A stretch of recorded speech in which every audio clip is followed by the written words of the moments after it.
تماسی در حال شکل‌گیری بود. تانوس، تایتان دیوانه، با دستکش بی‌نهایت خود که قدرت 6 سنگ ابدیت را در خود جای داده بود، به دنبال نابودی نیمی از جهان بود. اما در مقابل او، سونیک، خارپشت آبی سریع ایستاده بود. سونیک با سرعت مافوق صوت خود، همچون شهابی در آسمان شب حرکت می‌کرد. او می‌دانست که سرنوشت جهان در دستان اوست. تانوس با قدرت بی‌نهایت خود، امواج انرژی کیهانی را به سمت سونیک پرتاب می‌کرد. اما سونیک با چابکی بی‌نظیر خود از میان این امواج عبور می‌کرد و به تانوس نزدیکتر می‌شد. نبرد بین این دو موجود قدرتمند لرزه بر اندام کیهان انداخت.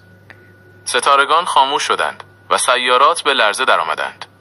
تانوس با استفاده از سنگ‌های ابدیت واقعیت را تغییر می‌داد و سونیک را در تله‌های مختلف گرفتار می‌کرد. اما سونیک با اراده‌ای پولادین از هر تله‌ای رها می‌شد و به مبارزه ادامه می‌داد. در نهایت، سونیک با استفاده از سرعت بی‌نهایت خود به تانوس نزدیک شد و ضربه‌ای مهلک به او وارد کرد.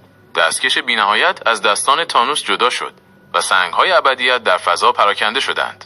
تانوس، شکست خورده و ناامید، در تاریکی فضا محو شد. سونیک، قهرمان جهان، با پیروزی خود